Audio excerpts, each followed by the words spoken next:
As Halacha Yomi. So during the year, we have to do some minhagei avilut, even if it's not the 3 weeks, right? And Maran Tov Kuf Samech talks about the laws that apply during the year. We said last time you have to leave amma by amma in the house, well, not non-plastered, part of the house non-plastered, to remember Churban Bet HaMikdash. And then we said you have to leave one with the plate from meals during the week. You have to leave one plate without service, right? Where the part of the service has to be missing. We said a lady is not allowed to wear all the jewelry at once. And also there's a minhag to for Ashkenazim to put ashes on the head of the chatan, and then we break the glass under the chuppah to remember Churban Bet HaMikdash. It's appropriate not to yell Mazal Tov the second they break the glass, because the whole idea of breaking the glass is a moment of silence for Churban Bet HaMikdash. Why yelling Mazal Tov in that moment? It's supposed to be a moment of silence. Anyways, the next halacha that applies during the year, all year round, the Mishnah Mesechet Sotah says that since the Sanhedrin is no longer functioning, Chachamim made a ban on music as a sign of mourning over the destruction of Bet HaMikdash.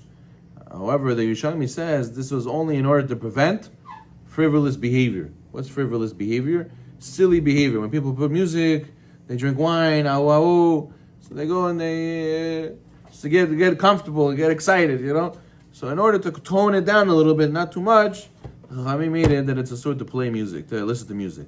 Now, when does this apply? Some opinions say it only applies when you're serving wine with other food, because this is how the Goyim make their parties. How the Goyim make parties, they serve wine, food, and live music. And therefore, it'd be asur for a person to listen to music like that. Some say that only singing with your mouth is forbidden when wine is served. The musical instruments are always forbidden, even without wine. And some say singing with the mouth is always forbidden, even without wine. According to Shulchan Aruch, you're not supposed to listen to live music during the year, unless it's a holiday. When do all the from singers make concerts? Only Chol HaMoed. Chol HaMoed is a holiday, or a wedding, or a bar mitzvah, or a siyum. Otherwise, according to Shulchan Aruch, during the year, if there's no reason, just because Sunday fun day, because you wanted to make a barbecue, you bring musicians, artists. No, according to Shulchan Aruch, it's not really allowed. But the common custom is to follow the Ramah, who says it's permitted to play music only if it's accompanied by wine.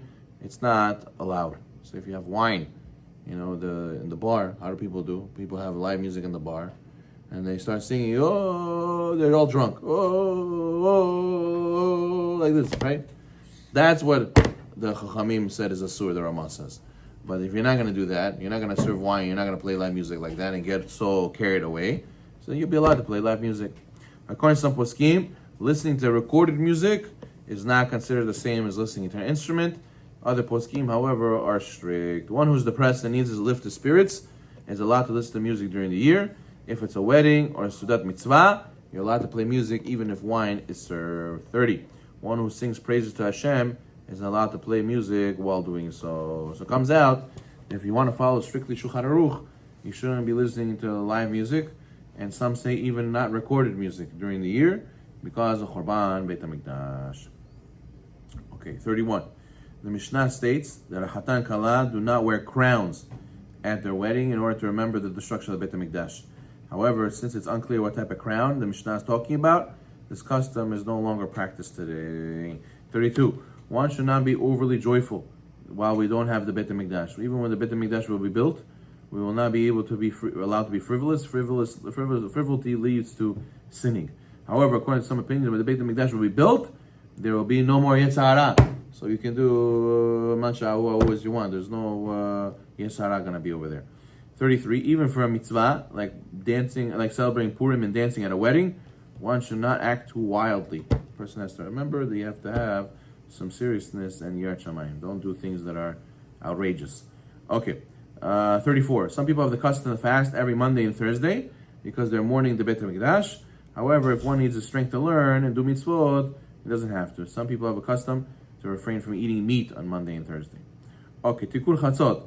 It's praiseworthy. It's in the Siman Bet and Shulchan Aruch. It's praiseworthy to say Tikkun Chatzot every night and mourn over the destruction of Bet HaMikdash. It's not obligatory, especially if one is sleeping already. But if you're awake already past midnight, it's appropriate to do it. Or to to wake up in the middle of the night, meaning to wake up early before Alot. I know a lot of congregants are minyan. There are guys who come for 3:30 in the morning, say Tikkun Chatzot, and then put on tefillin and start praying for nets. Says the Or L'Tzion and Halacha Brura, it's more important to say Tikkun Chatzot than to pray at nets. You hear this? Tikkun Chatzot, morning in the Beit HaMikdash. The reciting Tikkun Chatzot is even more important than saying Slihot during Elul. So we have to make sure to try to say it if we can. Even though Tikkun Chatzot is a very praiseworthy prayer, if it is better not to say it if as a result one will miss the tzman for tefillah. Let's say a guy wakes up in the middle of the night to say Tikkun Chatzot, and because of this he can't wake up in the morning to go to shul. So it's better he doesn't say it and he goes to shul to pray. Hear this? Okay, good. You should only say Tikkun Chatzot after Chatzot, because that's a time when there's heavenly mercy. The night becomes, the Nim starts to come to Chesed. In general, you have to go by where you live Chatzot. You can't go by Israel Chatzot. You should not say it after Alot HaShachar, after dawn. Only Tikkun Leah you can say after dawn. The days you don't say Tikkun Chatzot is Shabbat. You get to sleep in. You don't have to say Tikkun Chatzot. Rosh Hashanah, Yom Kippur, Yom Tov Pesach, Chol HaMoed Pesach, Shavuot, Yom Tov Sukkot, Shmini Atzeret, and Yom Tov Sheni Chutz La'aretz. The days you don't say Tikkun Achel, you only say Tikkun Leah, is the day after the Molad, before Rosh Chodesh, Chol HaMoed Sukkot, Aseret Yemei Teshuvah, the weekdays of Sfirat Omer, Shemitah in Eretz is the year of Shemitah in Eretz Israel, and Rosh Chodesh, and any day Tachanun is skipped. Any day Tachanun is skipped, you only say Tikkun Leah, you don't say Tikkun Achel. Okay, good. On the 3 weeks, we learned that there's a minhag to say Tikkun Chatzot during the day, midday, during the 3 weeks. But every other day of the year, you have to say it only after midnight. Okay, good. When it's not proper to sit directly on the floor, you should sit on a carpet or a towel when saying Tikkun Chatzot. The Arizal would go and sit by the doorway under the mezuzah when you would say Tikkun Chatzot. It's better to take off your shoes. Some people have custom put ashes on the head during Tikkun Chatzot. Mekubalim, they wear potato bag, sackcloth, while they're wearing, all saying Tikkun Chatzot. During Tikkun Chatzot Motzei Shabbat, it's better to change it to weekday clothing, not to say it when you're wearing Shabbat clothing. And when you're saying only Tikkun Leah, you don't have to sit on the floor. You can sit on a chair.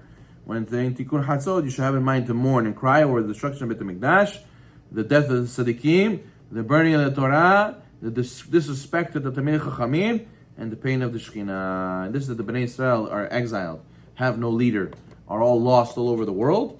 You have to pray for them that the Beit HaMikdash should come back, and we should all feel and experience Hashem's divine presence. Baruch Amen. Amen.